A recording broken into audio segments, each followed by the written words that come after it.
Pays hospitalier, la République démocratique du Congo accueille des hôtes de marque, parmi lesquels plusieurs chefs d'État africains. Ils effectuent des visites officielles à Kinshasa dans le cadre du raffermissement et de redynamisation de relations d'amitié et de coopération bilatérale entre leurs différents pays et la RDC. En début de semaine, le président de la République de Gambie, Adama Barrow, a foulé le sol congolais.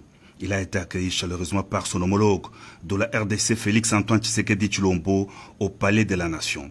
Après les honneurs de la garde républicaine, les deux chefs d'État se sont rendus dans la salle des ambassadeurs pour des entretiens en tête-à-tête qui ont été ensuite élargis à leurs délégations respectives.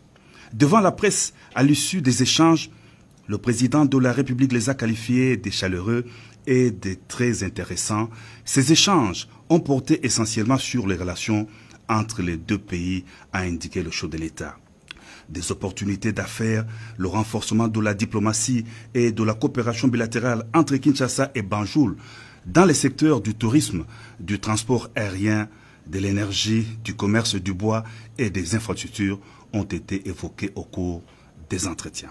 À la Cité de l'Union africaine, le président de la République Félix-Antoine Tshisekedi Tshilombo s'est entretenu avec une délégation américaine mixte composée des officiers militaires de la Task Force opérationnelle sud-européenne et africaine et des membres du département américain du travail. Au sortir de cette entrevue, Mme Aïda Boras, commandant de la Task Force, a dit que la sécurité, la coopération et l'assistance entre la République démocratique du Congo et les États-Unis d'Amérique étaient au cœur des échanges. Elle a aussi indiqué que la professionnalisation des militaires congolais, le respect des droits de l'homme et la nécessité de promouvoir de bonnes relations avec les pays de la région étaient aussi des sujets évoqués au cours de cette entrevue. Pour sa part, Mme Thea May Lee, membre du département américain du travail, a mis l'accent sur le renforcement de la protection des enfants dans les mines et le respect des droits des travailleurs.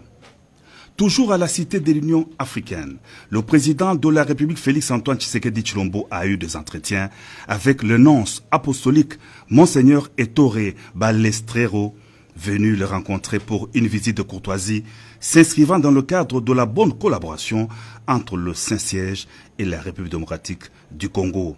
S'adressant à la presse, il a indiqué que le pape François aime le Congo, il connaît le pays et son histoire, les souffrances endurées et les possibilités dont il dispose pour son élévation.